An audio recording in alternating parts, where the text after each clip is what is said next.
What is going on, guys? It is your boy TKD123 here, back in here on Plays and Swords. This is, of course, Let's Watch The Last of Us HBO with The Last of Us HBO episode 3, where we are going week to week with our thoughts and review of The Last of Us HBO on an episode by episode basis, by ending in a review for season 1 at the end of the whole season 1. You know what I'm saying? Would be, of course, the point in the progress, the point of the progress, the point of all the progresses, you know, however you want to say it, you know what I'm saying? Co-founder of Point in Progress, Mario Rivera. How are you doing, good sir? Doing well, and my eyes still hurt. They still hurt. Yeah. We gotta have you on. We even said last week that you know, in screenings and stuff like that, and like in reviews, that this was the episode. You know, this was the one that was for a lot of people's favorites. I think that's the case. Yeah. That's what I'm hearing. Yeah, and I have a lot to say about this episode. I have a lot to say, but of course not the review yet, but definitely enjoyed this episode. Definitely enjoyed it. How you been? You been good? All good? Everything's good? Doing good. Everything's good. Everything's going to Point in Progress end. We did have a review go out. The game that I teased last week is finally out there, so you can play it. It actually comes out as we do this recording. So if you want to check it out, it is, of course, Season, A Letter to the Future. I very much recommend it. I don't give a score anymore at kind of funny. I wish I did. Yeah, right. At, yeah, right. Point in Progress. Someday, man. Someday, me and you, bro. Someday. We'll see. So at Point in Progress, I decided that I'm not doing scores anymore. I'll just say if I enjoyed it or not. Right. And then you could take from the review from there. So yeah, I enjoyed it, but please feel free, go click the video. But yeah, it was a very fun time. Yeah, I mean, I played the demo, and I have a video up on it as well on my channel. Not a review. I haven't played it yet, like the full game, but The full game. Yeah, definitely something I'm looking forward to. Definitely. Still gotta. Have you played Kingdom Hearts? I have played all the Kingdom Hearts games. Okay. Most of them. I just started Aqua's story in Birth by Sleep, so that's the last arc I gotta go through. I plan to do that, and then I'm gonna kind of go back and forth between Dead Space and Season. Probably that's my plan. I was gonna, after that, pivot to Jedi Fallen Order before we get PSVR 2. Sure. But that kind of got delayed today, so I'm like, okay, that maybe frees up a little bit of time for something else. Maybe we'll see. We'll see. But yeah, we definitely gotta. I just been so slow. It's been so busy. I just haven't had like a lot of time to just sit down and just play. You know what I'm saying? Yeah, Sure. You truly hate to see it. But links down below to Mario's stuff, of course, his Twitter, Point in Progress, YouTube channel, and his link tree to find all of his other stuff and all that good stuff. And let's just get right into it here. In the news section, first up here, The Last of Us HBO is getting a season 2.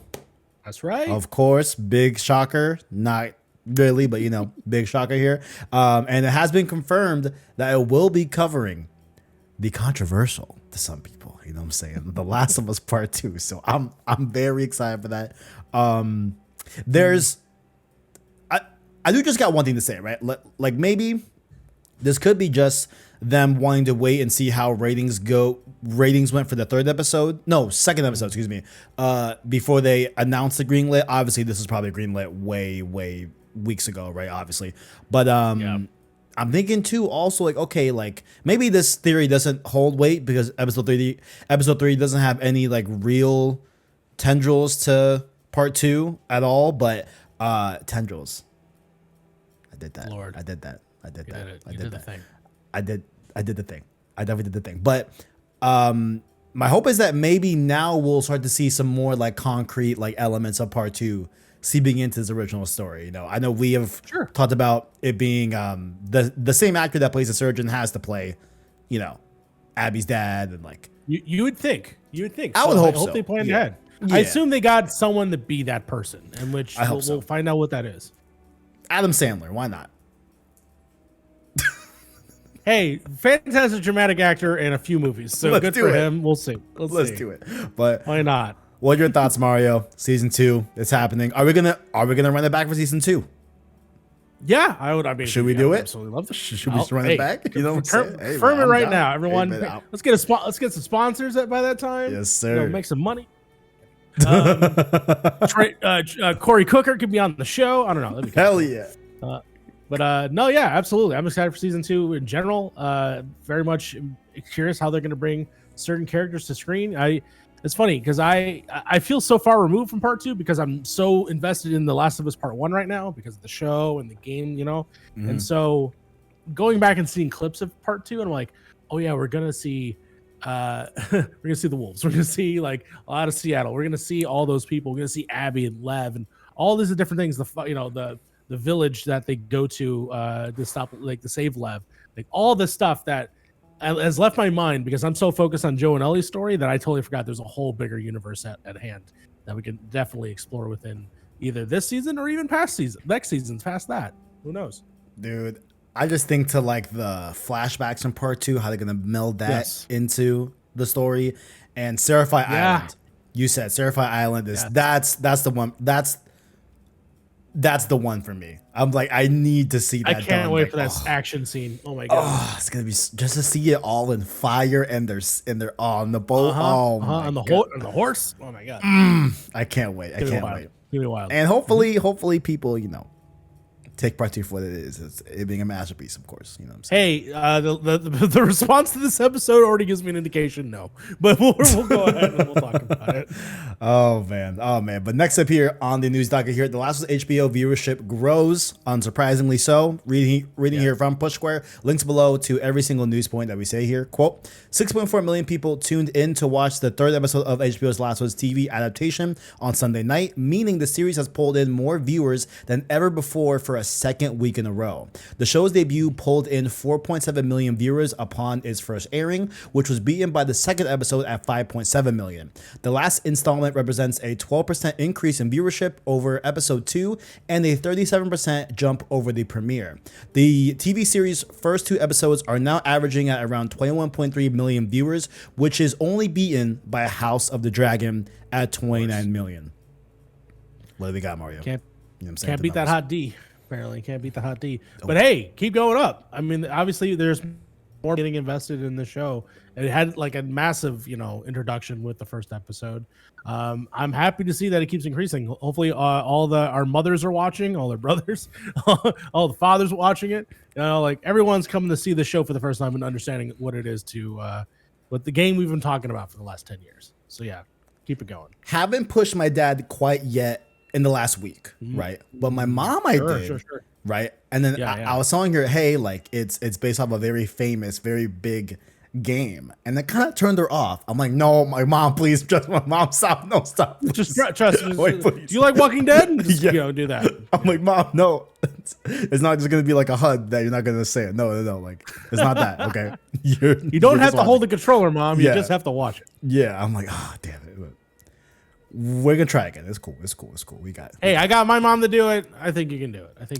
It's gonna happen. Yes. And that was all the major stuff I found, other than one last little bit of a serious tone here. We gotta switch gears. Okay, this is not no funny business no more. Annie Wersching has passed away. So I'll read this here from Push Square. Actress Annie Wersching, who played Tess in the original Last of Us game, has passed away at the age of 45. The star, known for a variety of television roles, including most famously 24, had been battling cancer since 2020, but continued to work and featured most recently as the Borg Queen in Star Trek Picard. Wersching's husband, actor Stephen Full, released the following tribute via Deadline. Quote, "There is a cavernous hole in the soul of this family today, but she left us the tools to fill it. She found wonder in the simplest moment. She didn't require music to dance. She taught us not to wait for adventure to find you. Go find it, it's everywhere. And find it we shall."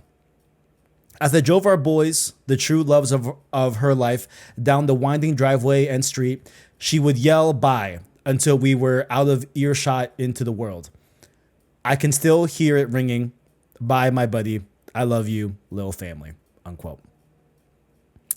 Episode 3 of The Last of Us HBO will be dedicated to Annie at a later date. That's been confirmed by Craig Mazin, and I believe Neil Druckmann as well said that. And I will leave the GoFundMe link in the description for those that are interested in donating to the family. And yeah, this hurt.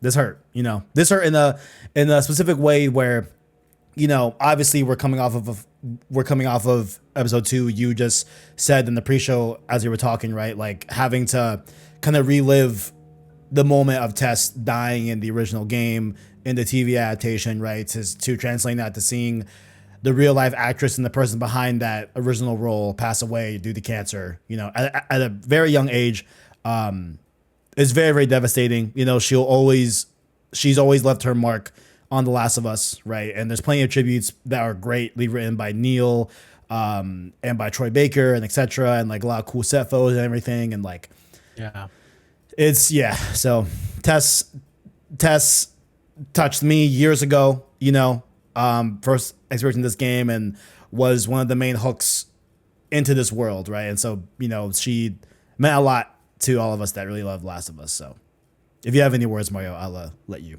take the floor. Yeah, no, Tess as a character definitely is one of the pillars of The Last of Us. Yes, is Joel and Ellie, but I do think it's the people they meet along the way that adds to the world. It's Bill, it's Sam and Henry, it's David, it's Marlene, but it's certainly Tess. Tess is the first person in the journey that sends you on your way, for Joel and Ellie to become, family in a lot of ways.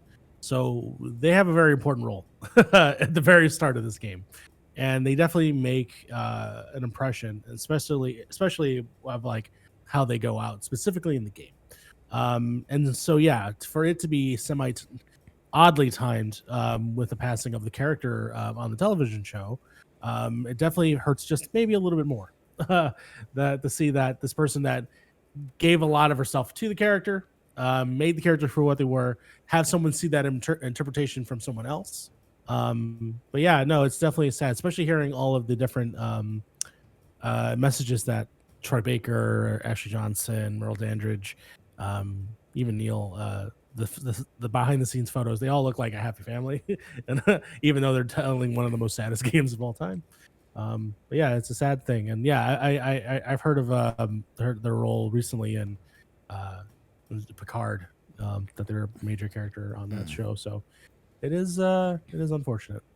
My dad was a big 24 fan back in the day, so I might touch that. I used to watch the first season. I don't remember if they're in the first season. I don't remember 24, but like I remember watching it with my dad a little bit and like Kiefer Sutherland and like, Then when I saw Treasure MGS5, I was like, "Holy shit! It's different 24. Oh my god!" Like, but yeah, rest in peace, Annie. Thank you for your work and for bringing Tess to life.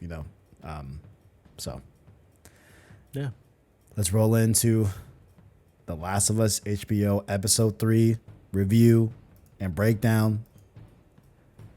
You got any service level thoughts? I want to hear directly from you. Like, is there anything you wanna say before we go into this breakdown? Like, you got any overarching thoughts before we head in?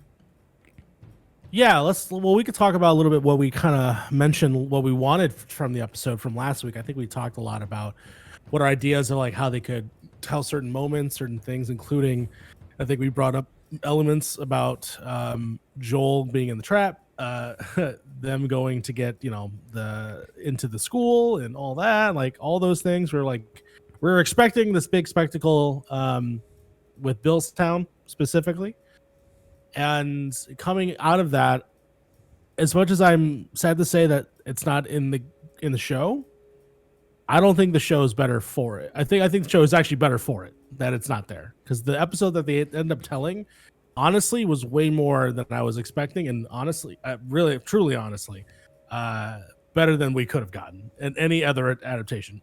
Primarily because it gave me a reason to give a shit about Bill in a greater sense than I think in the game, right? He's sort of this abrasive asshole that comes and goes. You get that sad moment in the game, and then he's forgotten for 2 games. He's gone, right? This at least gave that character a arc that began and end in a way that we haven't got really a chance to experience. In a way where the way that they put it with the time frame of the episode too, because the fact this takes place in between 2003 and forward, right? Mm-hmm. Yep. Adds a lot of things to the character that are actually underlined that we'll definitely get into, that I think is far more stronger for it. And so, yeah, I'm going to say I love this episode. I very much enjoyed the massive departure of what we got. And honestly, if this is the way you should tell stories, when it comes to video game characters and adaptations, because this was something that I thought was remarkably special. And that's where I'll go with that. And then I'd love to hear what you'll have to say, because I know that you're teasing me. I'm curious. Yeah, I had a journey with this episode, right? Okay. And you echoed parts of it where when I was done watching the first episode, right? Like it was never anything crazy like we're seeing online where people say, oh, like I hate this episode, like it fucking, ruined Bill, this and the third, whatever, right? Or like, oh, we were robbed of so many cool moments in the game and everything that like happened and all that. And while I definitely, off first viewing, appreciated what they did with this episode and how they expanded on the character of Bill and introduced Frank in a way major way than what we got in the games, right? There was a part of me that was still like, oh man, like I do think like there were some scenes that like I would have personally liked to have seen, right? Like the bloater in the school gym, right? The whole banter between Ellie and Bill and that whole relationship, seeing that unfold in live action, like I think that like would have been great to see, right? But I just got done watching it again, right, with my notes and like knowing that, hey, it's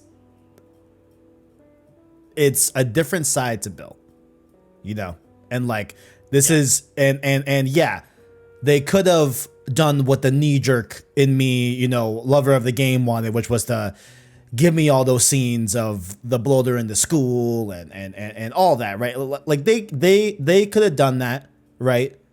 And that would have been cool, right? But telling a love story in this place, and this couple growing old together as the world fell apart and learning different lessons throughout it, that what we will definitely talk about here. Like I have a new, like, very deep appreciation for this episode that like I think I would not have had if we had recorded on Monday night, like I think yeah, like it was never, once again, like it was really, I'm not trying to say like I was never at the point where like I hated it, right? Like I don't want, because there's definitely people out there that are going crazy and they're hating it, I just felt a little bit of the lost scenes that we would have gotten in its place, right, if it stayed true to the game. Sure. But yeah, I really love what they did with this, and like I think that this episode is a very good example of what Neil's talking about when he says things like the first Last of Us is about love, right? And we get a lot of that towards the end of the game and the actions that will come to pass and all that. And the second game is about hate, like I think this is him teeing up that in a more not like forceful, but like in a more up and front and center stage way of like, let's literally just give you a love story, right? And like see that like love persistent. Let's explore the themes. Yeah, definitely. So let's start out here. No prequel cold open. That one I'm kind of sad about. Yeah, I was hoping we get a little bit. You know what I'm saying? But I think we get enough of that with Joel's explanation of certain things, and then we obviously go back to 2003 with Bill and everything. So we get it in a loose way, but still like not cold open. Yeah, we got it in an interesting like bookendy kind of way, where the beginning of the episode is all of Ellie and Joel dealing with the ramifications of the last episode, but then immediately the rest of the episode, that huge chunk in the middle, is just prequel, all backstory. All this to lead to where we eventually get to the very end, which is another bookend of Joel and Ellie, basically finding what we need for the story to progress. It is interesting that they didn't have like a backstory, but this episode, I guess, is that they just did it in a different function that we've kind of been set up by the last two. So it is an interesting change, only because I feel like we're just conditioned at this point.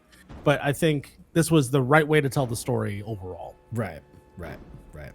Yeah. You brought this up last week, but I love that we still have Joel's hand wound be like a consistent thing. Yes. He's washing it in the creek, and you definitely see the bruising and still and all that. And like, I think you said it was a hairline fracture in the beginning of episode 2, I believe. So that's really cool. I had a loose question. Why is Joel stacking rocks? Why do people do that? Well, that is it's a spiritual thing, if I'm not mistaken. I'm not sure what it does, but essentially it's like saying goodbye. It's the same thing like a gravestone in a lot of ways. They do that in if you remember in Uncharted Lost Legacy, they have those Sharons is what they're called, where they stack rocks, and basically that's basically him saying goodbye to Tess in a lot of ways. I see. Yeah. So that I immediately got away when he was stacking the rocks. I was like, oh, okay, I get where it's coming from, or what it's at least symbolizing. I see. Doing. Okay, I did not know that. So thank you for thank you for that. Yeah. Yes. Did not know that. We get the first of its kind little marker. I just really wanted to note this. Says that we're 10 miles west of Boston. So now I'm like, okay, is this the new parameter? How like in the game it's the seasons, right?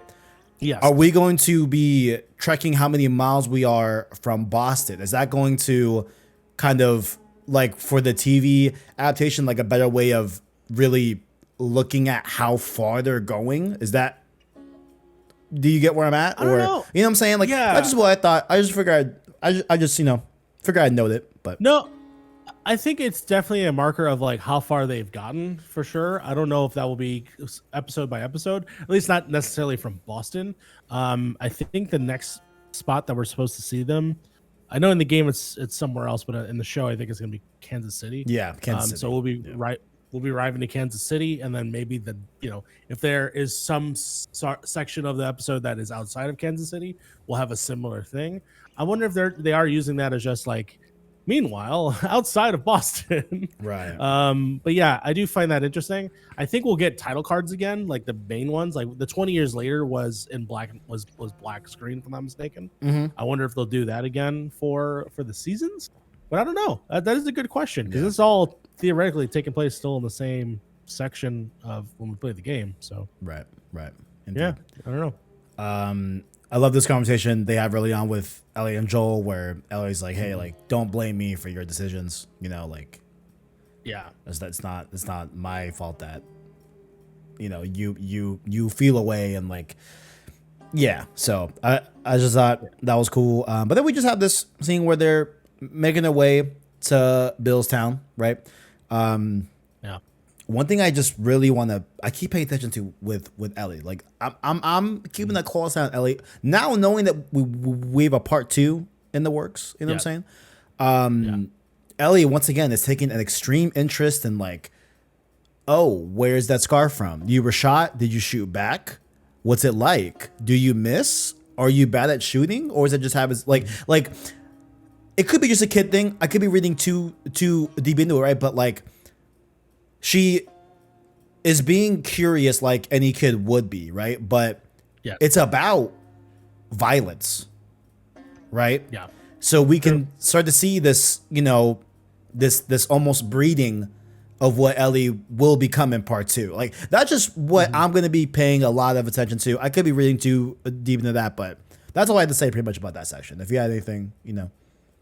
Ultimately, this is finally like these two characters together alone. And so therefore it's interesting how they act and respond to each other. Specifically the scene that you talked about, where she's like, you know, don't blame me. There's definitely, I think that was a breaking of like, hey, this was a choice that y'all made, and this is the choice that we do. We have to coexist now, because this is all we have is literally the two of us. You know, we seem to have a plan, which is to go to Billstown. Then it's interesting how later that they continue on that journey. But ultimately, I just think it's just the building of their relationship. As for like the violent stuff specifically, I do see that Ellie's got some interesting tendencies.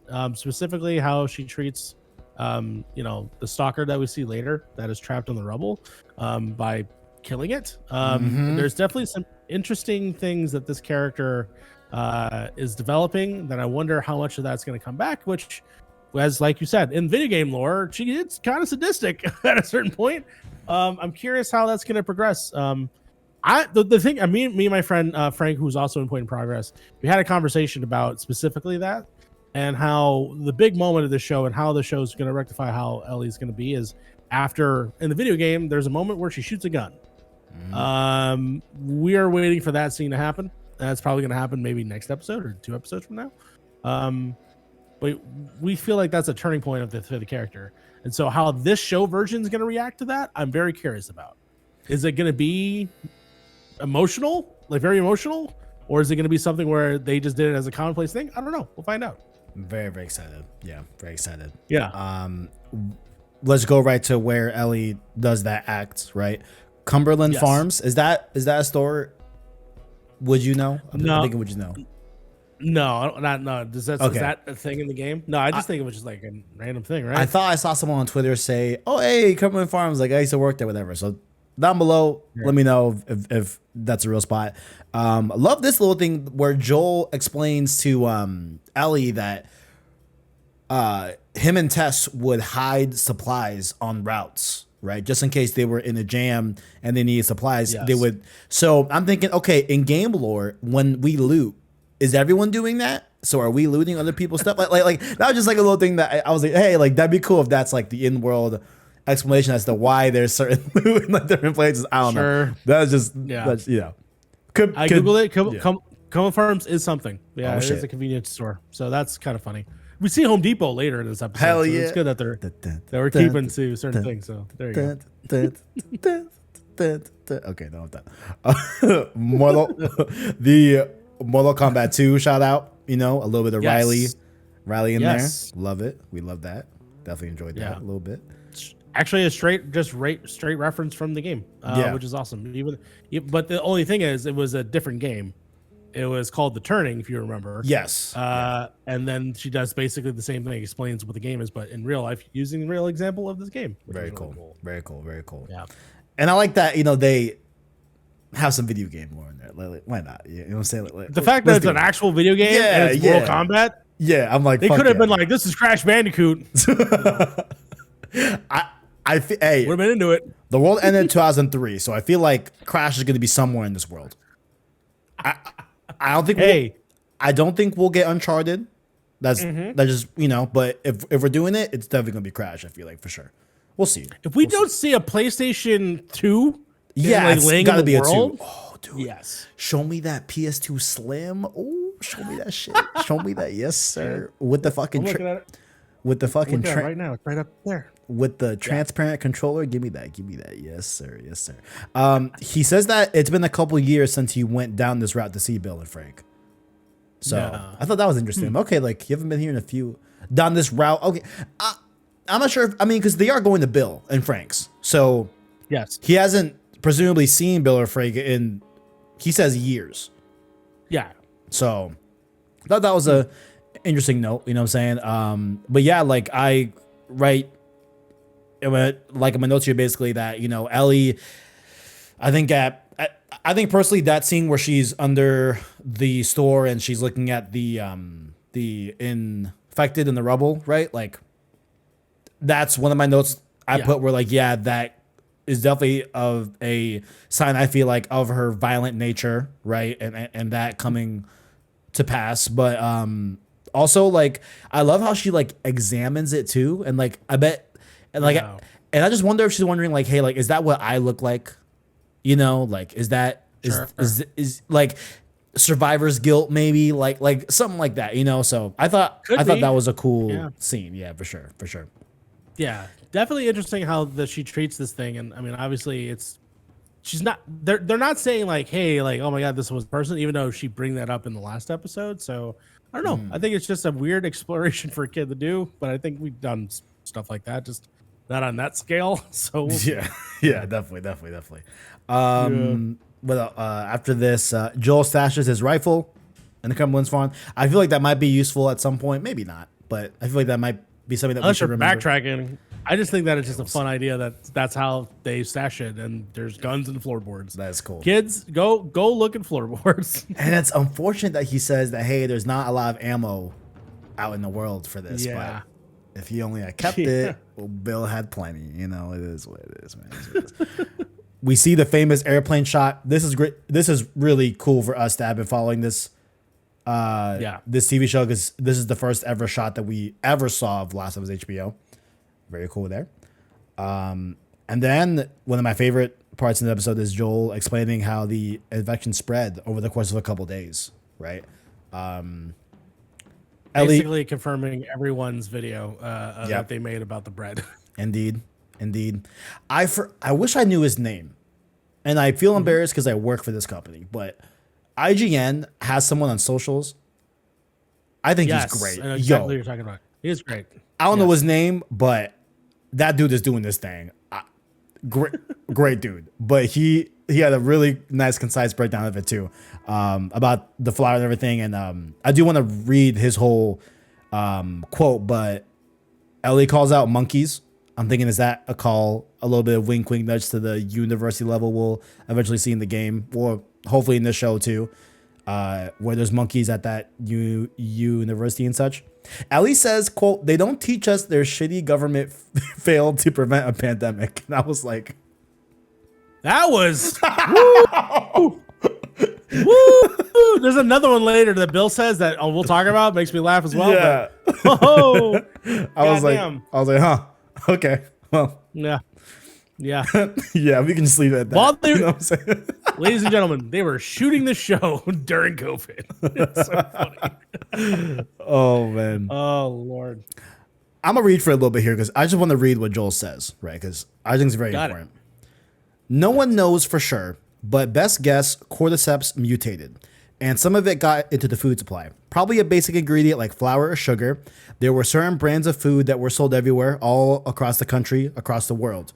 Bread, cereal, intentional long pause, pancake mix, intentional long pause again.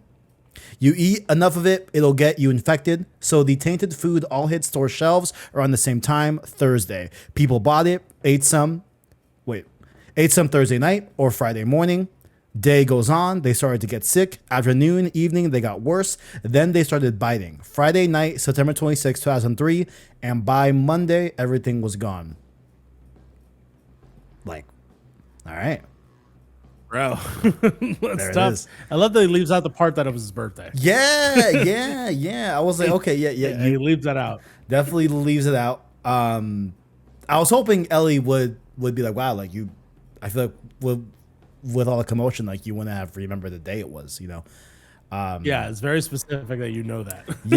yeah. But I love the pancake mix thing. So now feeding into the theories, like Joel's aware of this theory too, because like it's the reality, and like he knows that like he probably dodged a bullet by not getting. Yeah, the I pancake mean mix, you know.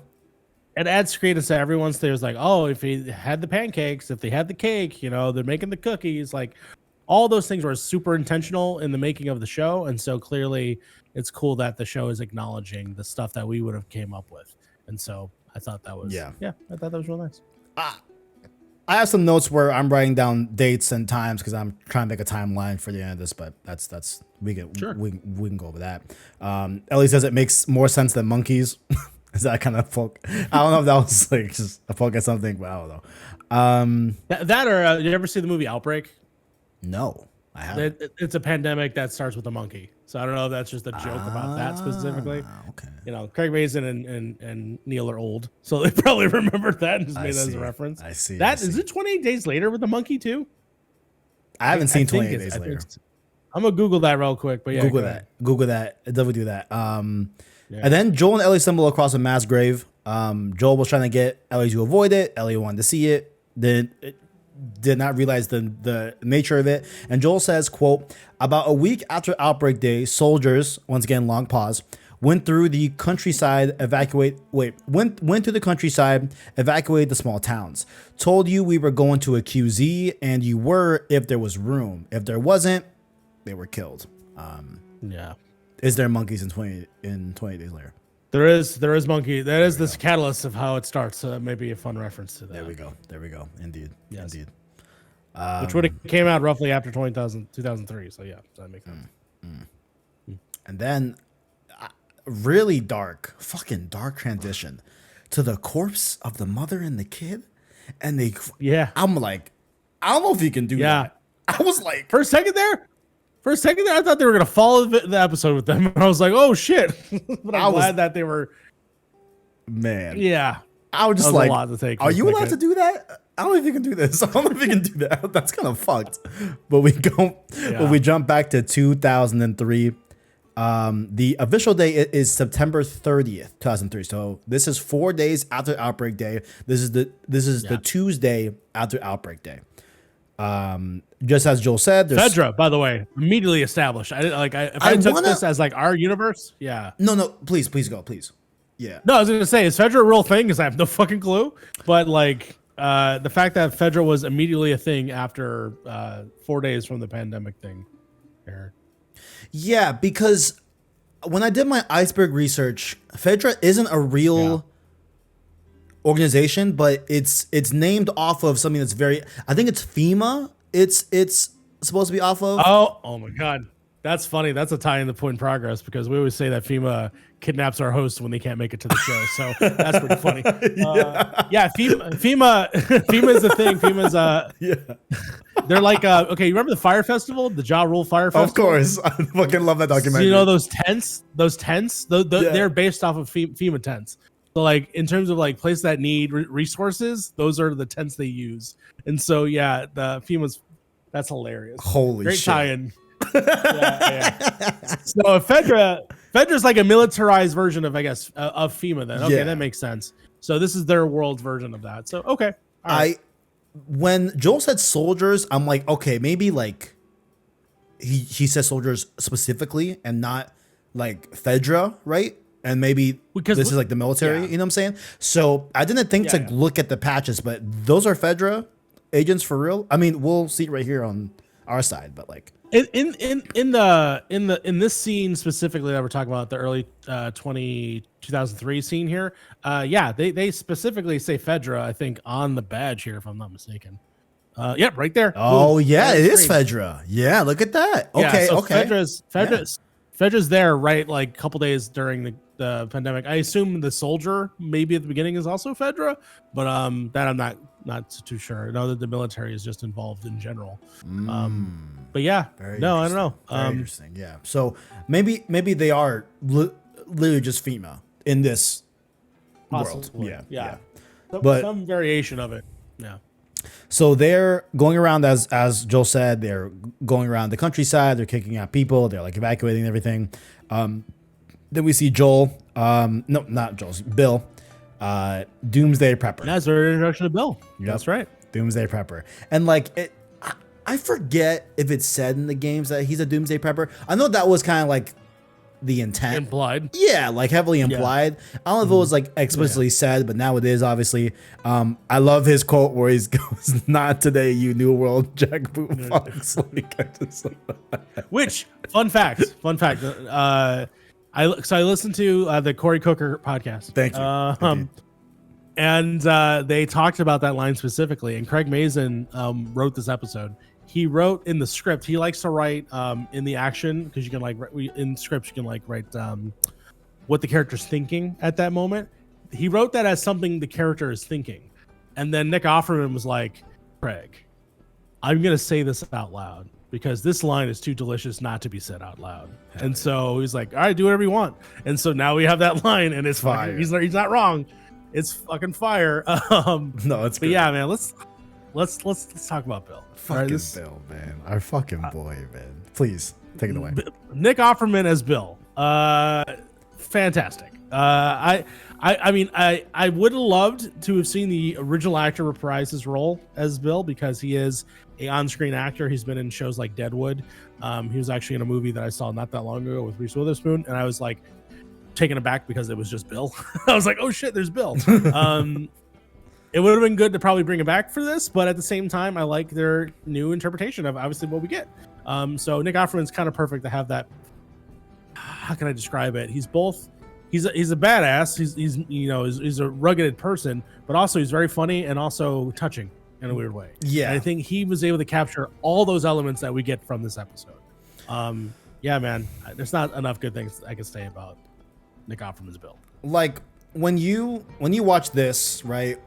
Or play the game, vice versa, whatever. When you see both versions of Bill, they are like the Bill in the game is very over the top, right? Very over the top, very much like, heyday, like doomsday prepper type style, like and there's a jaded past with Frank, right? That like we now, you know, we'll kind of never know how that beginning of them two were to ever become, right? But like you would assume like maybe, you know, I have my headcanon where like I'm gonna jump a little bit to stuff that happens at the end of this episode, but what if Bill and the amount of wine that he had and the amount of meds were in that wine didn't kill him? Sure. Right. I think that's when you would probably get the Bill that we see in the game. Yeah, just a jaded person. Just right. Absolutely. Maybe. Like, maybe. You know, could be depressed, but also, like I think that's how you get to that Bill.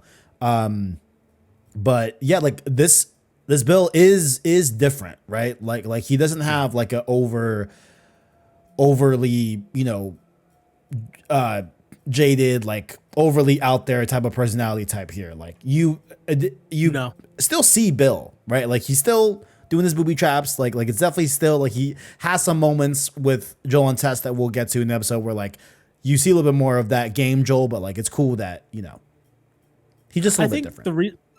I think the reason why he's different is definitely the depiction of obviously Bill's town, which is never said. Sadly, I wish they had said Bill's town at some point. They never said it, but we can kind of construe that. Yeah, this is his town, right? It's this sort of section of this neighborhood that he's claimed for himself. In terms of the game, it's more of a bigger space, like a town square, not town, like kind of like a town square is basically the way to describe that. It's definitely more scary because there's shit going on constantly over there in Billstown. Versus this is very much it's fenced around. Like everything is basically fenced around. There's no penetrating his space, and so he's completely safe and totally is like more calm in comparison to that Bill, who feels like he has to always like be on his shit.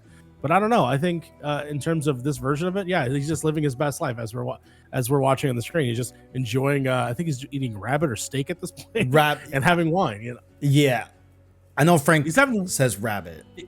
They have rabbit together. I don't know if he's eating rabbit there. There, yeah. But otherwise, in terms of like the character, it's definitely like this is mine. This is my residential area. It's very much like my home away from everything else around the world. Like it's his own personal sanctuary.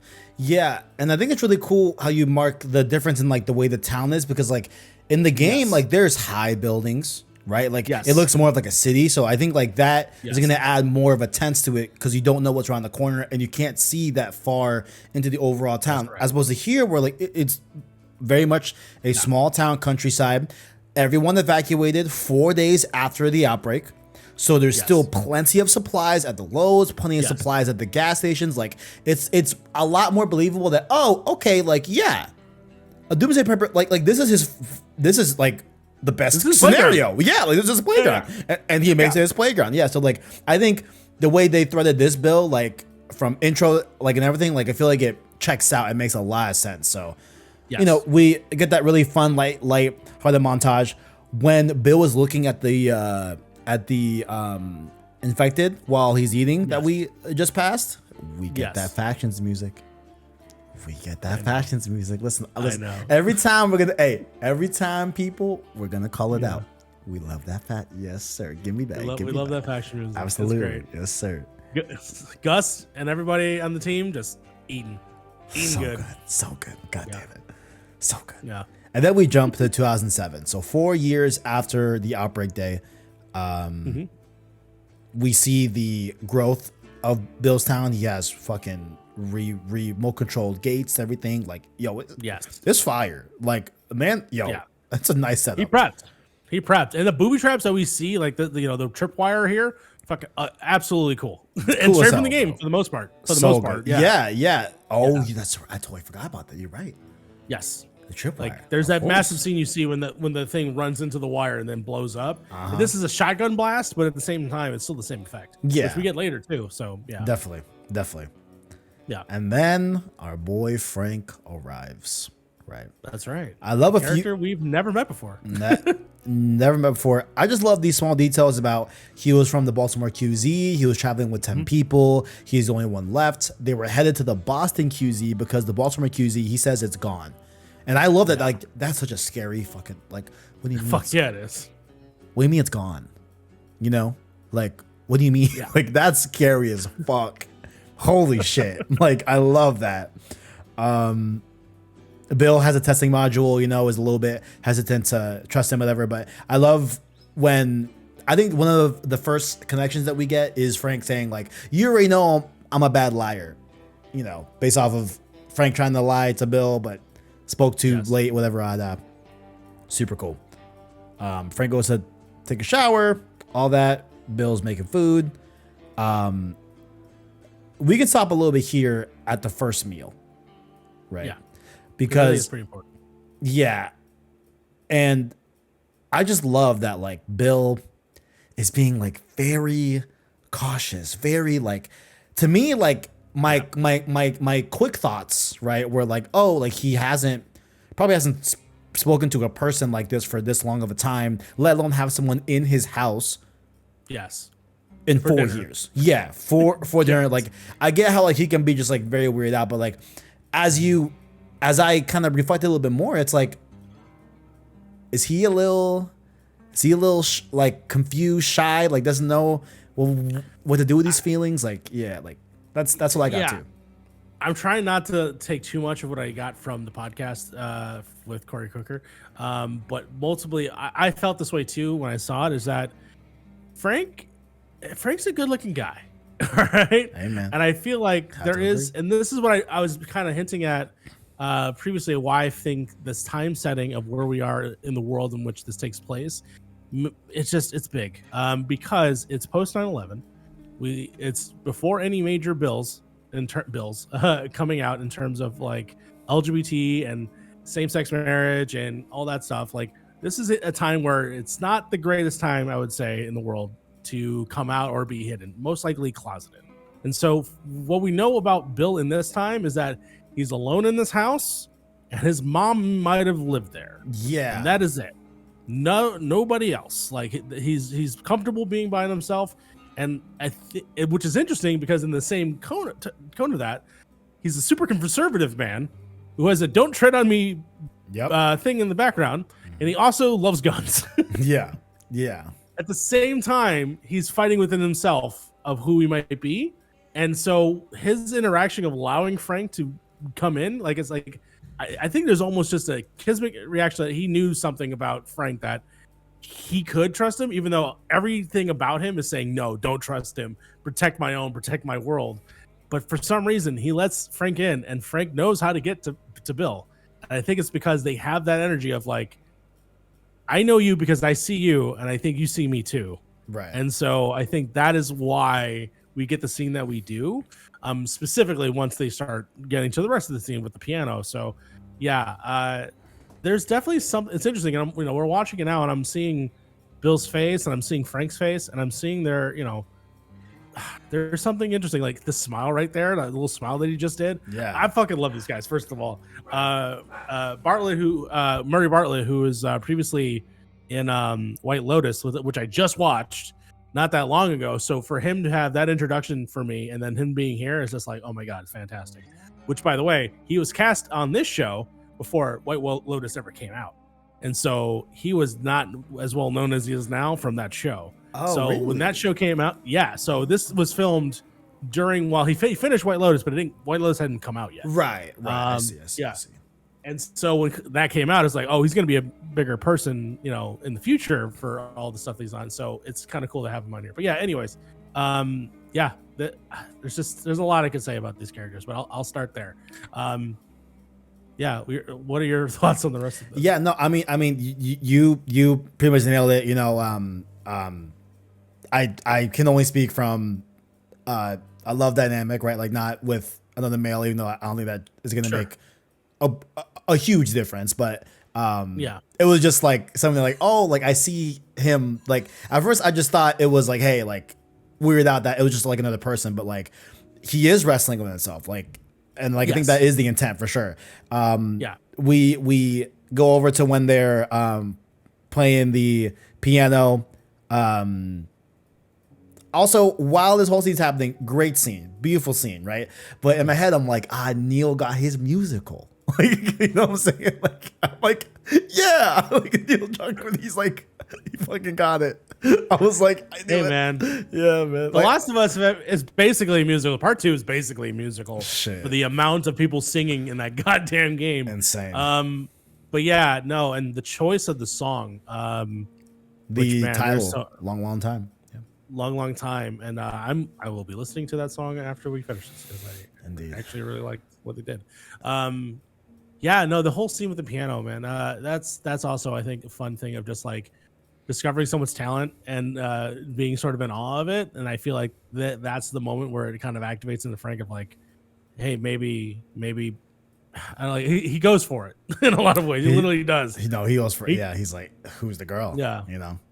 Yeah, Like, exactly. Yeah, all that. There was no girl, and like, oh shit. Okay, I got you now. Yep. And it's just very cool to see Bill in like such a different circumstance than in the game, right? Like that's just what I really appreciate. Like he's literally looks like he's covered in shit, bro. Like he's like nervous and like he's like I don't and he's so nervous too. As we get shortly after this scene with the piano, is that they go to not only their first sexual encounter, right, but Bill's first sexual encounter with a man. You know, and like we have Frank doing a bit of a like showing the ropes, nurturing, like, hey, like, this is, I know this is all new, right? We can start with the basics, right? Like, I think it's a very, very cool scene and like a very cool instance to put Bill in, Yeah, I really enjoy it. For him to accept all of that. And I love that where he's like, I'll be here for a couple days. Like they're like he's starting adding to it. And then literally the next cut is like what 5-7 years later, something like that. It's jumped to 2010. It's 3 years later. 3 years later. They're having a good old fashioned couple argument, about that's right. And which very much could have been the argument in the game that fucking made them run away for a hot second there, which I was like, kind of cool. Yeah, like I thought that was interesting. You're so fucking good, Mario. Yo, that's right. Because I know it was Frank wanted to go get the car battery. I forget why, but like Frank wanted to get the car battery or something like that. I remember that, but yo, that's a good point. I'm gonna let you take it, yo, because he says the other line that you thought was hilarious. The government are all Nazis. Like they're really not living an inside job. Like, 9/11's an inside job. The government, they are all Nazis. Which, yes, I thought that was absolutely beautifully adding to obviously the credence of Nick Offerman as a person, specifically the characters that he's played, in Parks and Rec and stuff like that. Like it just added on to his character to me. But I thought that was such a perfect thing to sort of get out there. But I do love the influence that Frank has on Bill. And again, this is a character that we do not very much see a lot of in the game because they are pretty much dead by the time we meet them. And the only time we get anything is a note that we see, and it's a very like sad, spiteful kind of thing. Yeah. But we see someone far different from that. We see someone more nurturing. We see someone that is trying to bring Bill out of his shell and take care of him in a lot of ways. And yeah, I don't know. It's fucking beautiful. That's all I can really describe is that everything about it is beautiful. But this is the argument that we get, which we learned that Frank has been talking to somebody on the radio, which immediately I'm like, okay, that they're talking about Tess and Joel, and then sure enough, they bring that up. So yeah. Before we get to Joel and Tess, I want to say one thing about like the fight, right? Because like specifically they are talking about how Frank wants to clean up the place, right? Like mow the lawn, fix up the house, fix up the boutique store, fix the furniture store, the wine store, and all that. And like I really love it because Bill is pushing back against it because of resource management, right? Yes. And I think it's a very but like I think it makes sense, right? Sure. For Bill to do that. But like also I really like it because like it's not really that far off from seeing a couple have a bit of a heated discussion about finances, right? And about like the priority of certain things that like I really love that, like how like it is kind of like that take in a bit of a obviously an apocalyptic way, right? About Yeah. I really enjoyed that, like that was that parallel, and I really like that. Just personally, like that was super cool. No, I like that too. And then you can see the streets look like shit. So yeah, Hell definitely. yeah. They gotta clean the house, and this is their fight. So yeah, Definitely. for sure. I thought that was great. Yeah. And then, of course, like you said, Frank mentions that he's been talking to a lady on the radio. They're gonna invite him over for dinner. This does not go well with Bill. No. We hard cut to them at dinner. And we see, Toll, what the hell, Joel, Tess, and all that. Yeah. It's so weird to see them young. Looking it's young weird. too. Yeah, I know. It's like, wait, yeah. they look so much younger. What the fuck? This is only a couple of years after, obviously, the outbreak day. So yeah, Joel looks kind of like Joel in the beginning of the season. Yeah. Wait. So this is it's you said 2010, right? 2010. So it's been 7 years. Yeah, about 7 years. 7 years since outbreak. Now we get a cool little at least catch up on. Okay, they were at least together in 2010. Yeah, and it seems like they've been together for. They're pretty comfortable together. So maybe it's been obviously a few years before that, I would assume, right? Sure. But we have a new marker of like, okay, like this is how long Joel and Tess have been together. I love their deal here where it's like, hey, you guys need stuff from the Boston QZ. You have weapons, right? Yes. We can do a little bartering system here. You know what I'm saying? I love this because this then gives the, okay, like we hear about in the game how they're smugglers for weapons. Like, could they have gotten that from Bill and this trading network? Like, maybe not so in the game, but like at least in the show's lore. Like, I do like that. I love that. Yeah. Yeah. I hope they expand on that in different episodes or season 2 or something like that. Like all the stuff with them being sort of weapon traders, but that also could be dealings that they've had with the Fireflies. Right. Because Tommy's connection, and Tommy seems to be somewhat connected to these two characters more often than they were. So I don't know. Right. That's interesting. I find that interesting. One quick quote I like from the scene where Frank says to Bill, "What, a parent with schizophrenic?" And then Bill just says, "I'm not schizophrenic," and that's it. And he goes like, "Yeah, so you're pretty paranoid." Yeah, I just thought that was kind of funny. Yeah. I love that he has the gun on the table during the dinner scene. Also, I love how Joel's able to, once again, I love this reoccurring thing. Joel's able to use his construction worker background and sees that the fence is corroding, right? Like something that like he would know. I love that, and that's how they talk him into doing this deal. We see the essence of the radio codes and how they're going to use music to be able to communicate and all that. Love that. Yes. Very cool. Joel warns of raiders that could come and attack and all that, coming at night, all that. Is there anything you had to say before we do our next jump overall?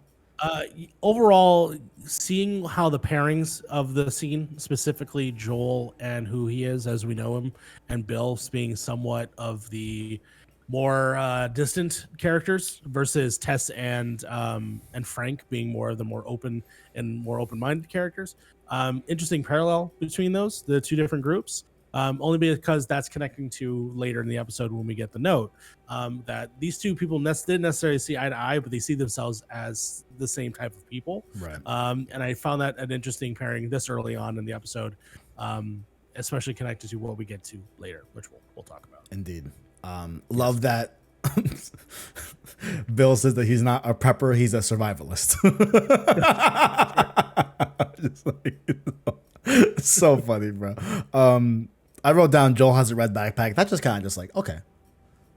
Yeah. I'm a nerd, so like I'm gonna just note that, but that probably has no meaning whatsoever. But yeah, he had a red backpack in 2010. I'll put that on the timeline. Indeed. Okay. Indeed. Then we jumped to 2013, 3 years from this point, so 10 years since Outbreak Day.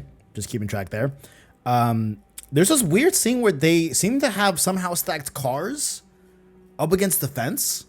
When we get beyond this scene, yes, I'm like, how the fuck? This scene right here. No, but like actually how?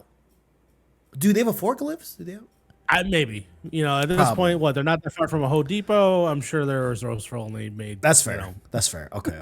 Yeah, it is an interesting detail. It's still an interesting detail, but yeah. Yeah, I was like, wait, how the fuck? Frank is getting Bill to exercise. We love that. Bill, I definitely relate to you, sir. Yes, sir. I know that. I know that. And then we get this really beautiful scene where Frank was able to trade some weapons for some strawberry seeds. A little one. When he says a little weapon. Yeah, a little gun. So yeah. My headcanon's like maybe, you know, Bill always talked about strawberries being his favorite. They're not obviously that prevalent here in this world at this point, you know. So that's my headcanon of like why it's so significant that it's strawberries. You know what I'm saying? Yeah. I love that Frank kept this a secret too, because it had to take time for this to develop as well. Good point. This is sort of like a surprise. This is more of a gift for him to experience this. I mean, we know he likes wine, so I'm sure there's like different. Oh, good point. Good point. Yeah, yeah. Bill says the first quote that just fucked me up. I was never afraid before you showed up. Nah, it fucked me up like, too. Bill, you motherfucker. Because like, I love that. I love that. You know, obviously, you know, you can take it at service level, but like to experience love is to expose yourself, right? Yeah. Is to make yourself vulnerable, you know, to another person and expose all your strengths and importantly to this quote, I feel all your weaknesses, right? Yes. And what the effect might be for not only that person, but for the future that you both build, right? Yeah. And I just love that. I just really love that quote. Yeah, good one. No, they performed that scene well, and that quote is expertly delivered. I can absolutely see that this is the episode that gets pushed for the Emmy for sure. Yep. I do love the scene too. Continues with them kissing in the field and like looking like they're about to have some fun, but then he's like, not here, like not on the strawberries. Not the strawberries. No. I love how honest it felt. It actually kind of felt like an outtake, but I love that they just kept going with it. That does feel like an outtake. Yeah, that does. It just feels like, come on, man, not here. Like, I think that's such a genius. That's just good. A genius thing. That's good. That's good. Then we get this crazy ass scene, my boys. Hold on, wait a minute. Okay, let me just narrate this, okay? Because I was going crazy. Okay, we see Raiders in the night. All right, a storm is coming. Raiders are coming in, right? And I get it. Why not strike this facility now? It's raining. We have the sound to cover us. Great stuff, right? So far, good plan. Boom. Bill's booby traps burns him up, right? Frank is awoken by the fucking flames. Oh shit, what's going on? Frank gets strapped. He's crouching like it's faction straight up. Yo, he's going crazy. We see Bill going crazy with the upgraded upgraded hunting rifle. It's like 2 minutes left in the match. Yo, he's going crazy on this. I love it. Yo, he was going in. He was going in. Yo, it was a maxed out. Yo, he was going crazy. Shit was lit. Oh my god, there's pipe bombs on the ground. Pipe bombs. Oh my god. I was like, damn. And he had been out because now I'm like, okay. How long has he been out there in this match, in this factions match? Because Frank was sleeping 45 seconds ago. And he's in the middle of the street. He's over here. You're crazy. I love it. He's in the middle of the street. He doesn't have any body armor on, by the way. Yo, he's just wearing a shirt. And he's just standing in the middle shooting people until finally he gets a bullet. Man said, I don't need to buy the armor. I'm good. I just need to upgrade this rifle. I'll be all right. It's crazy. That's right. Crazy. A whole ass factions match. And then we see Frank carry him in after he gets shot on the table. Frank seemed very competent at that. So now I'm like, okay, is this also another way of saying like, could Frank have been in the medical fields? Yeah, I mean, there's no confirmation to it, but again, this is also things that maybe Bill has also taught him. That's fair. That's fair. He has a gun, so I assume you assume at one point he had to show him gun training.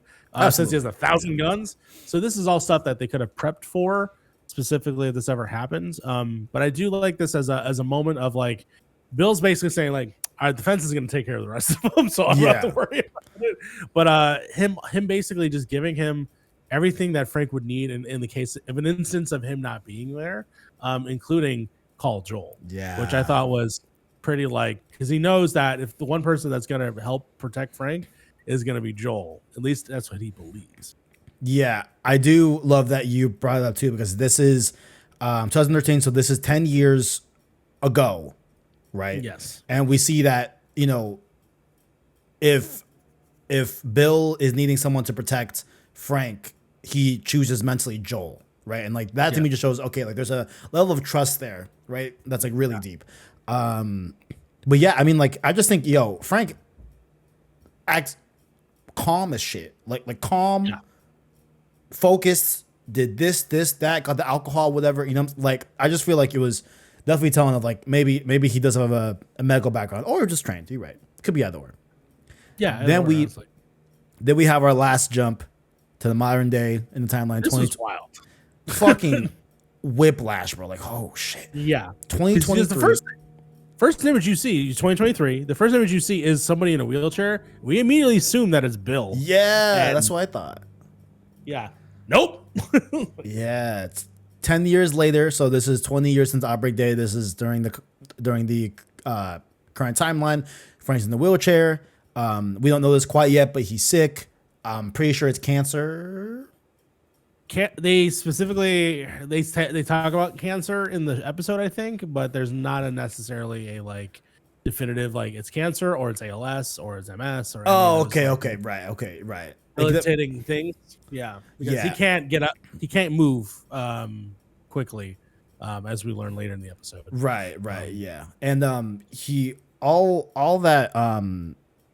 that Frank says, this is a little bit later on, but he says, quote, like, there wasn't anything to cure this before the world fell apart, when Bill's seeing if there could be some sort of doctor that comes somehow. I'm like, probably not gonna happen. Yeah. We see Frank painting. I love a painting of Joel, you can see. I thought that was a really cool touch. Bill's watering plants. I feel like just a very cool, like, retired looking lifestyle, to a bit of a degree. Love that Bill calls the pills one orangey, a little whitey, and a big roundy. I just thought that was funny. That had to be a Nick Offerman for sure, because it's so silly and funny. Then they go to bed, and then we see Frank kind of just lie there awake at night. And then in the morning, Frank breaks the news that this isn't going to be my last day, And try not to cry at the podcast. Try not to cry. Nah, like Bill, Nick Offerman, yo, fuck. God. Fuck my life, man. Just like, and I just, Frank walks through, what he wants, which is, quote, just give me one more good day, right? Then he lays it out. He wants to be made toast. He wants to go to the boutique, pick out clothes, whatever he picks, Bill will wear. Yeah. They want to he wants them to get married. He wants them to come home, have a great dinner, and then dump all of his pills into his wine and die in Bill's arms. He lays that all right there. Very emotional, powerful moment. I'm going to take a few seconds to be a little bit of a nerd here. I find it interesting that he asked for toast, because now I'm like, okay, Bill being a prepper, is he always, is he scared to touch anything bread? Huh. That's what I thought. So this is like, you're going to give me toast today. Huh. I didn't even think of that. Yeah, I was like, oh, maybe that's right. I don't know. Maybe. I feel like that checks out. To be honest with you. That does kind of check out, because the one thing that he'd definitely be afraid of is fucking toast. He's like, bro, I'm not touching flour at all. Like that's not happening. So I'm like, okay, like that can maybe be why he specifically asked for toast. I hope that's true. Bill sobbing fucking kills me. You know what I'm saying? And then one of my favorite callbacks in the whole episode is when Frank says, "Do you love me?" Bill replies, "Yes." He says, "Then love me the way I want you to," which is what he said in the flashback where they're talking about the house renovations and all that, and like wanting to clean up. And he, says like, what's it called? Like, what does he say? Like, he says like, we show love by paying attention. Yes. Right. Like, I just want to be loved, in a way. Like he said something like that. I forgot what the actual quote was, but you're gonna kind of try and pull it up. But like, as far as the end I'm of gonna this try argument, and pull it up. Yeah.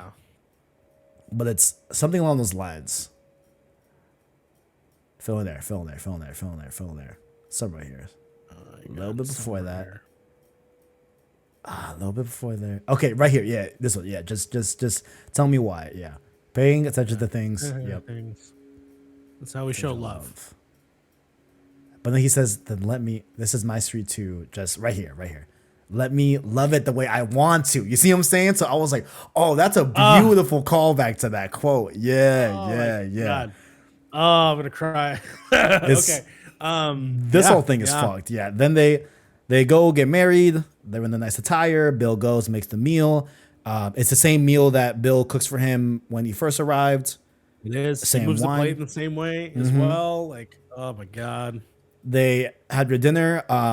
For me, there's a brief scene where Bill's in the kitchen and Frank's by himself for a little bit. And like you can see like he's like shook, which is a very, again, really cool parallel to how he was when he first came here. Same exact meal. And now he's like, fuck, like this is like I'm dying minutes from now. Like it's over, you know? And then he snaps out of it when Bill comes in.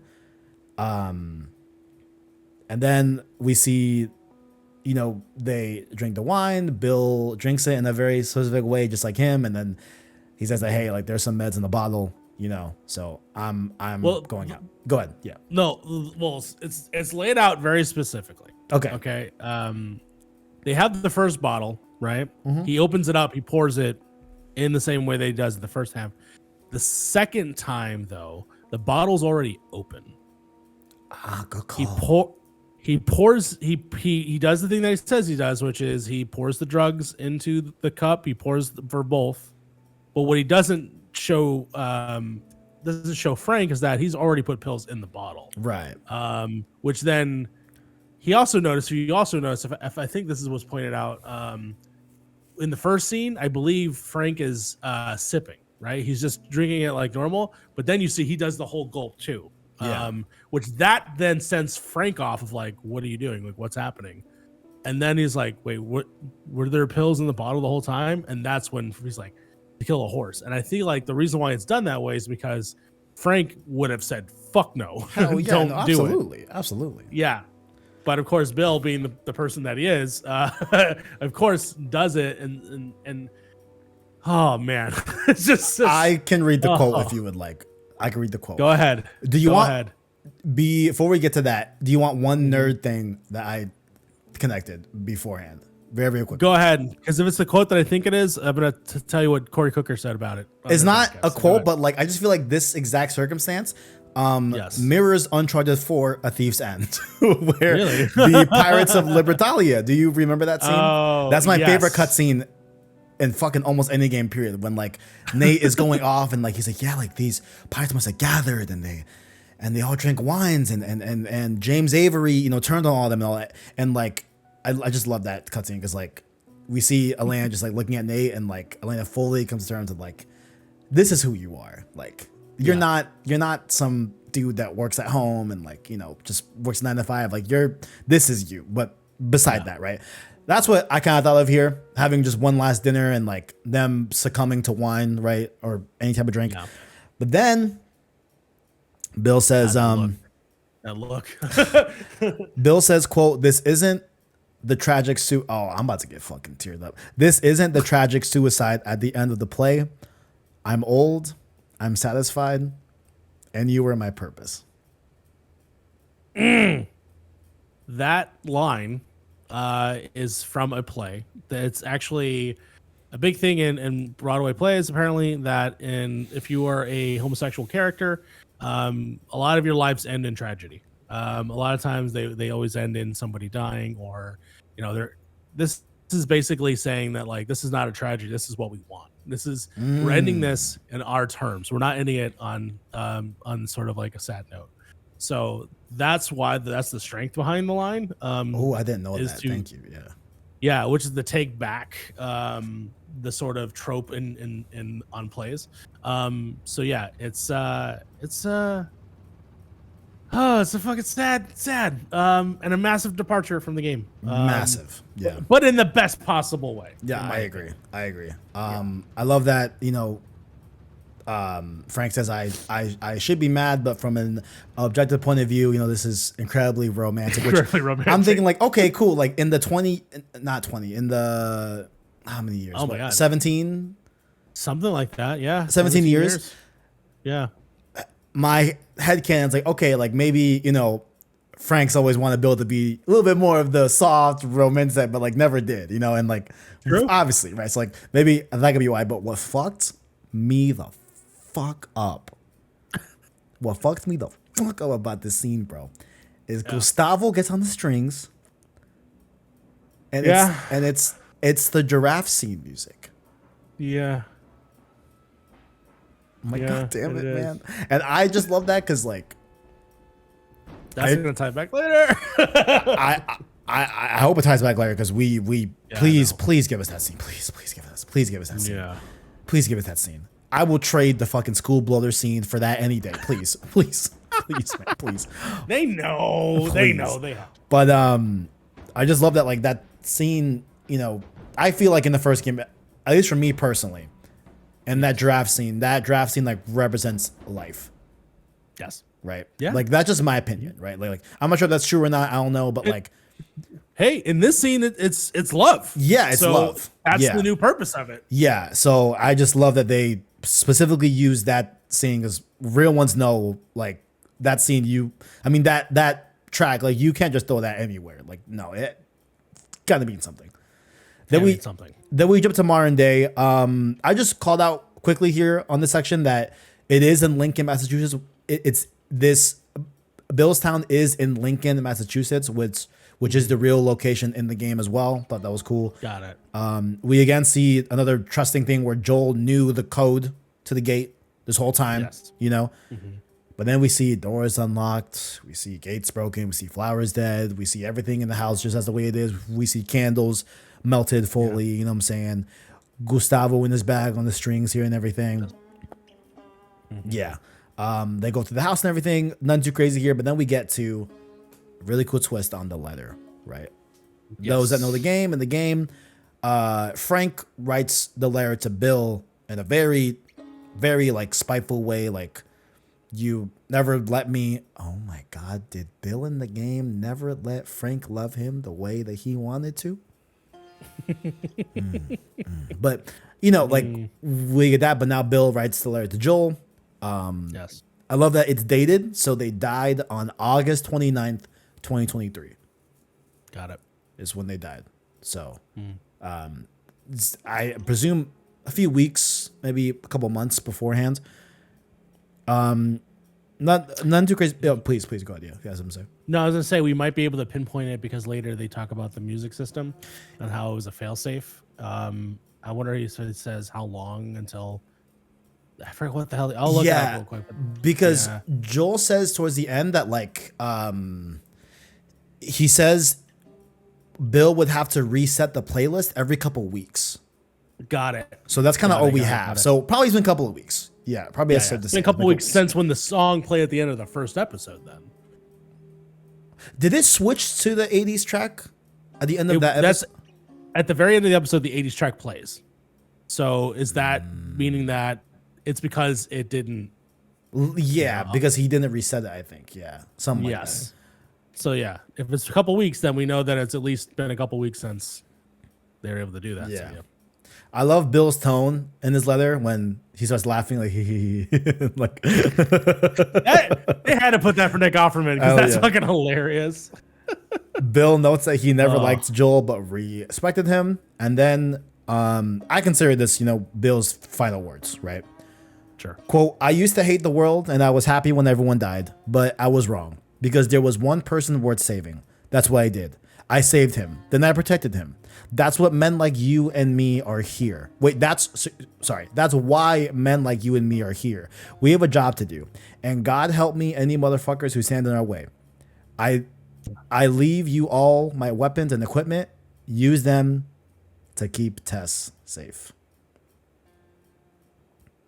And this definitely has Joel have to process that. You know what I'm saying? Well, I would love that she goes to says it. And I think she stops, and then he reads the note from there. Yeah. Yeah. By the way, I paused the screen on our end audience. I paused this. There's a painting on the right here.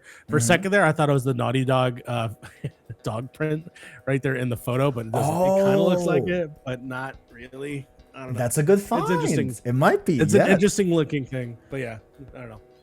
that's a good find. After that, he crumbles the leather. He goes into the garage, just like in the game. The truck does not have a battery. No, Does not have a doesn't battery. have a battery. Somehow he's able to make one with like the No. software? He found it in the fridge. I think there's a fridge or something that is charged that has one. Oh, Yeah, let me find it. I thought he told Ellie when he came back into the room after that scene that like I'm It building. said it was charging. Oh, Is he building okay. it? Here, yeah. I'll look into it. I thought like he was looking at like the sulfuric acid and like the different plates or whatever in the fridge because there's definitely stuff in the fridge. You're right, but maybe he disassembled it for power purposes or something like that. You know, I don't know.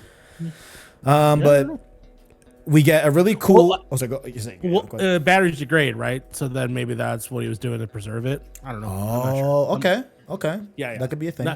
Not a technician, so don't hold me I'm to definitely that. not. Yeah, that could be. That could be it. Yeah.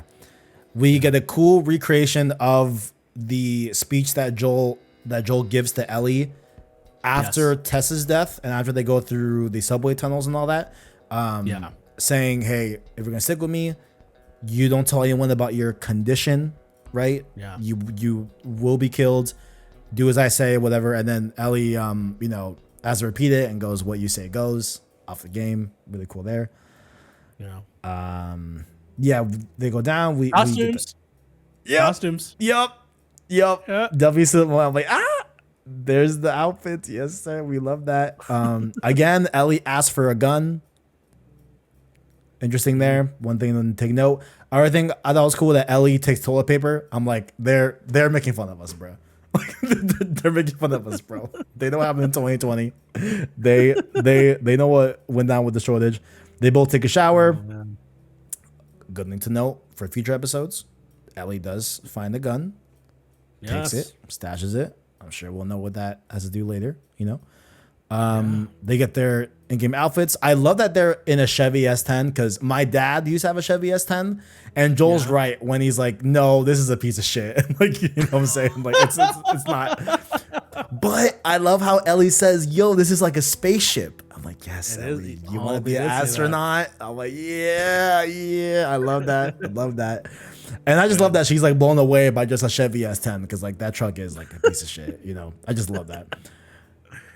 Oh man. Ellie finds a tape, and of course they're playing long time.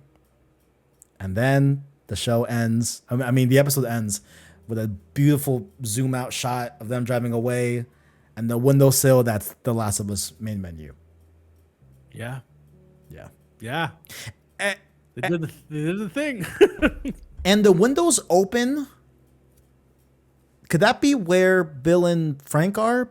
Is that their room? That's the room. That's the room. It is their room? Okay. That's 100% their room. Because he even says it in the note that I left the window open so it doesn't smell in there. So yeah, that is in fact the room. Quick another thing from the Corey Cooker podcast. They talked about how they actually filmed. There was supposed to be a window in every episode. But they were, when you skip the opening title or something like that. I think there was supposed to be something you press and it was going to go to the window and then lead into the episode, but they decided that thematically it didn't make sense every time and the shots didn't really work thematically. So that's why they kept only this shot specifically. There is another shot that we see in the first episode, but I think this one's definitely the more important one in my opinion. No, 100%, because this is like the drapes, the same way they flow in the window. The only thing that's missing here is Ellie's knife, but that's when you beat the game. Ellie's knife is there, but yeah. Incredible. By the way, one thing we didn't mention, shout out the fact that we got to see Tess again. Hell fucking yeah, man. Hell yeah. Which I was like, okay, that's great. We got to see more of that character, even though in the game they're not there. And so that was a cool little addition that I'm glad that we had. So Yep. Very happy about that. Yeah. My notes are closed. That's a fucking breakdown if I ever did one. Tell you what. Great episode. Definitely found a new appreciation for it on second viewing and everything. And like really, once you get over honestly, a little bit, I'll say, a little bit kind of like immatureness in me. I don't know, like to be like, Sure. to want so badly to fucking see, this crazy action, Billstown, and everything. But like, I'm happy that, hey, if I want to have that, I still have it. It's in the game. You have it. They remade it. And They did also remake it. It's like, And it looks fire. it's also like, it's it definitely serves another purpose for these scenes and the way that the show is different from the game. Is like the game is very much, it's a video game, right? But we still experience these big grand moments. We get to experience them through gameplay in a lot of instances. The show is a lot about exploring the characters and who they are and individualizing, and that's what I'm very happy about, and the way that they're allowing the world to exist in both instances. So yeah, no. While I'm not mad. I'm upset that I did not get to see, Joel hanging up from the sky and like doing crazy shit. Yeah. It still caught me off guard in the video game, and it still probably catch me off guard the next time I replay it. So. Now are we gonna? Now we're forever gonna be changed by like when we play that section. Now again in Billstown, like Yes, we're gonna have all this context of like what could have been their relationship and what like could how have it could have been. looked. Yeah. I really, Because I was one of the people, because apparently there's a lot of fucking idiots on the internet that did not read into the fact that this character, and what their relationship was. I was totally keyed in onto that when I first played it. Of course. And so, yeah, I was so happy that this is just an exploration of that. And I'm just like, again, come on. Bro, people were like, "Oh, he always said they were partners. That means like they were just really good friends. Like, they're like I'm like, yeah, come on, okay. guys, come on, guys, Okay. come the fuck on." You know what I'm saying? I was like, bro, there's literally a scene. So I think, okay, even though it's also not in the show, which we won't know until the next episode, maybe, where Ellie is reading the magazine. yes. If you needed this to be spelled out to you, it's that fucking scene. But at the same time, there's a good reason why they don't need to include it now, is because we clearly have the context now. Yeah, like good point. We have all the context that we need. But yeah, I don't know. We'll see. Good point. But yeah, It's late. Mario, great episode. Where can people find you? of course, you can find me over at the Point in Progress, where we do all the fun things over there, talking about all the things we love on our podcast, which you can find at Apple Podcast, on Spotify, as well as on video at our YouTube channel, youtube.com/Point in Progress. We also have so many other shows and reviews, so please check us out there, and you can find me at that Mario Vera on Twitter. Links below to Mario's links, as well as the Annie Wersching GoFundMe. I might leave that for all future episodes of this series. That's fine. Yeah, Probably gonna do that. I'm gonna leave that GoFundMe down below in the description to this episode and future episodes of Let's Watch Last of Us HBO. And this has been Let's Watch The Last of Us HBO episode 3, going over episode 3 of the HBO series. Catch us next week, episode 4, and then of course we'll end off this whole thing with a season 1 review and overall kind of like retrospective look at the series and everything. Down below, find links to our Discord, our Twitter, and of course our Anchor link. You can check out the My DualSense Edge review if you're interested in that. Go ahead, do that. Very nice controller. Think it's a bit overkill for most players, I feel like, but if you know you're gonna use it, I think it's a good buy. Yeah, that's about it. Catch you guys next week. Thank y'all for watching, and as always, greatness awaits. Greatness awaits. Nailed it. Yes, sir. All right.